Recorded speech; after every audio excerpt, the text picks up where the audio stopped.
এই মুহূর্তে আপনাদের সামনে একটা বড় আপডেট দিতে চলেছি, যার জন্য আপনারা প্রায় প্রত্যেকেই বসে রয়েছেন এই রাজ্য সরকারের অত্যাচারের হাত থেকে বাঁচার জন্য। মিনি এসআইআর শুরু হচ্ছে আগামী পরশু থেকে। এই মুহূর্তের সব থেকে বড় খবর, পশ্চিমবঙ্গে মিনি এসআইআর শুরু হচ্ছে আগামী পরশু থেকে। একেবারেই আপডেট আপনাদের সামনে নিয়ে এসেছি, আজকে সম্পূর্ণটা আপনাদের সামনে বিশ্লেষণ করব।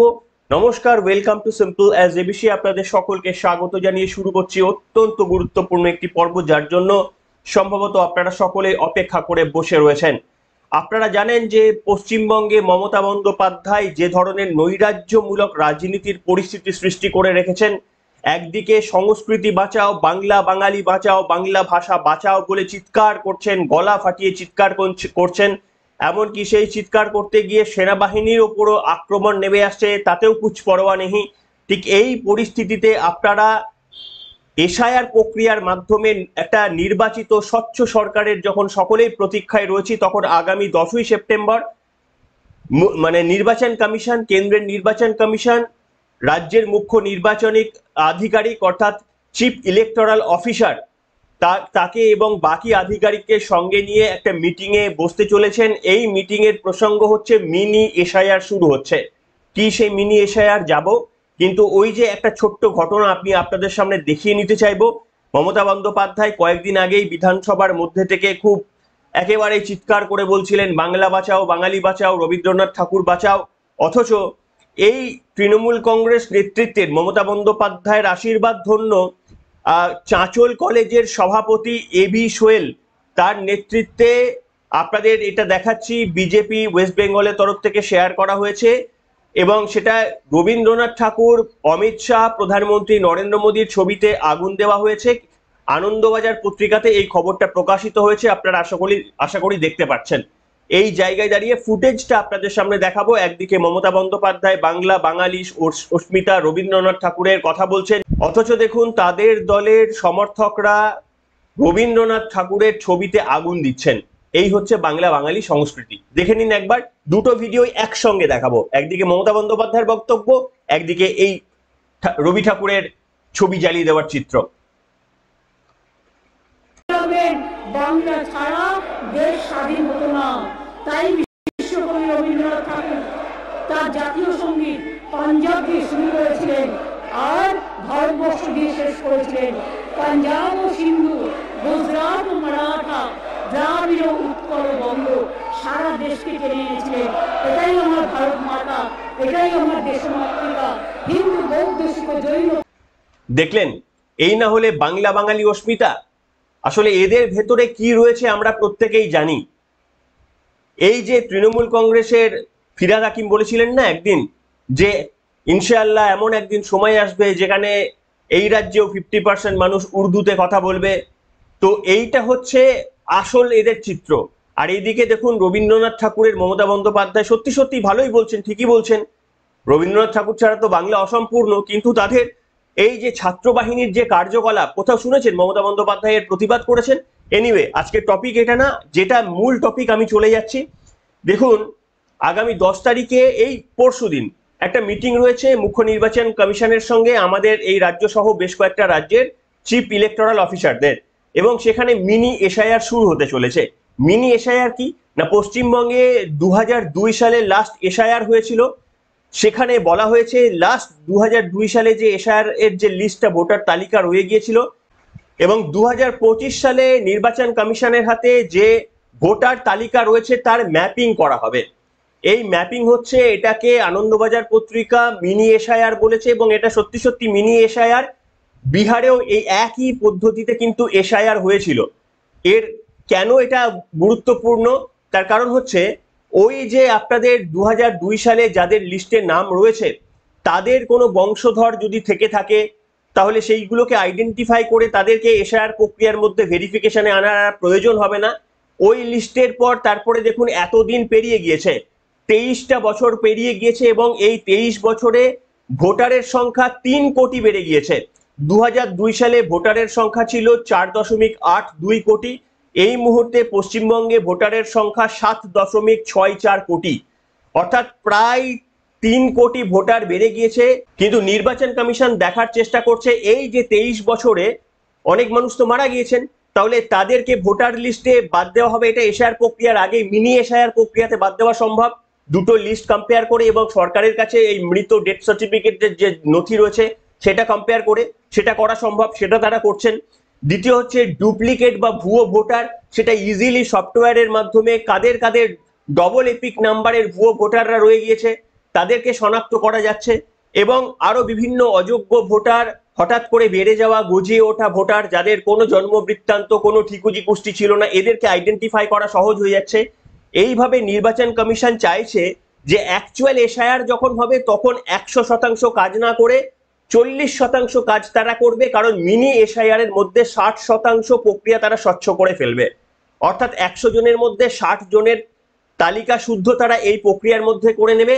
আর বাড়ি বাড়ি গিয়ে বা তথ্য সংগ্রহের ভিত্তিতে বা খসড়া তালিকা এই 40% মানুষ যাদের সন্দেহ থাকবে তাদেরকে সেই 40% মানুষকে স্ক্রুটিনির মধ্যে তারা ফেলবেন।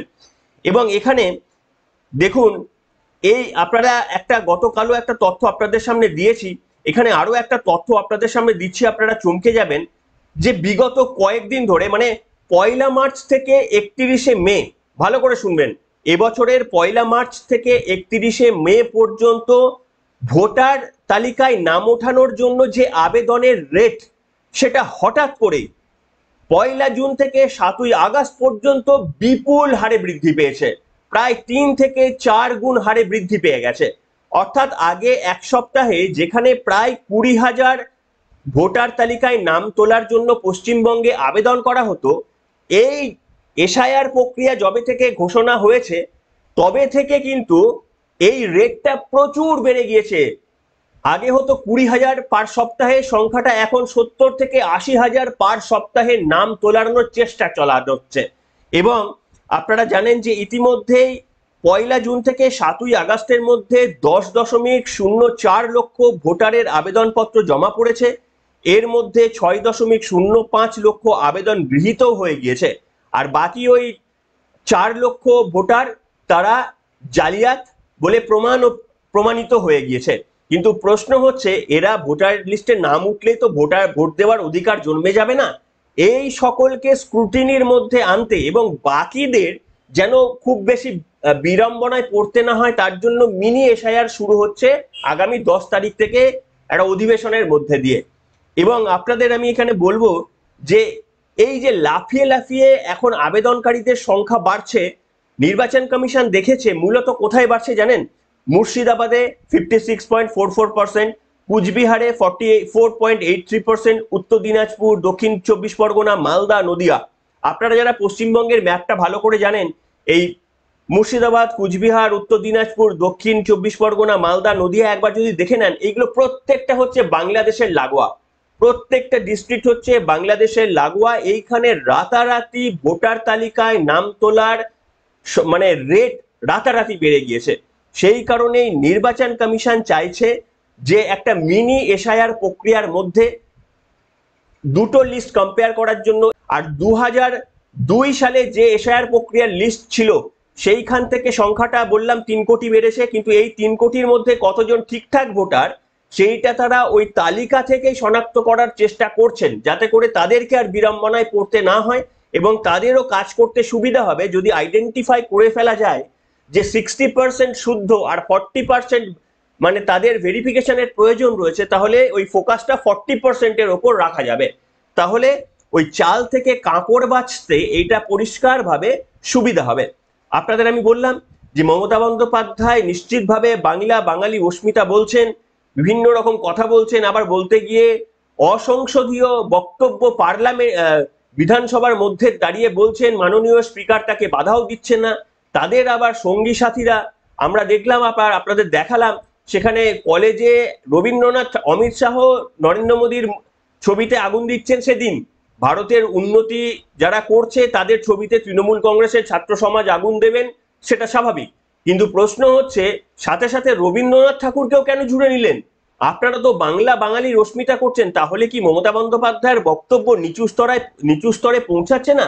এইটা হচ্ছে বড় প্রশ্ন কিন্তু পশ্চিমবঙ্গের মানুষের বোধহয় বিভ্রান্ত হওয়ার কোনো কারণ নেই। তার কারণ তৃণমূল কংগ্রেসকে যারা চেনেন তারা খুব ভালোভাবেই চেনেন যে এরা বাংলা বাঙালি অস্মিতা বলে আসলে ওই কাদেরকে, বাংলা ভাষায় তো হিন্দুরাও কথা বলে, মুসলিমও কথা বলে, এখন শিখ খ্রিস্টান অনেকেই বাংলা ভাষায় কথা বলেন, কিন্তু এই বাংলা ভাষার মধ্যে দিয়ে বাংলাদেশিদের যে একটা ইনক্লুশনের একটা প্রসেস শুরু করার যে চেষ্টা চলছে, সেটা মমতা বন্দ্যোপাধ্যায় বা তৃণমূল কংগ্রেসের রাজনৈতিক নেতৃত্বরা তারা নিশ্চিতভাবে তাদের দলের স্বার্থে তারা চেষ্টা করতে পারে, কিন্তু দেশের স্বার্থে আমি আপনি যদি সংশোধিত হয়ে না যায় তাহলে বিপদ আমাদের অপেক্ষা করে বসে রয়েছে।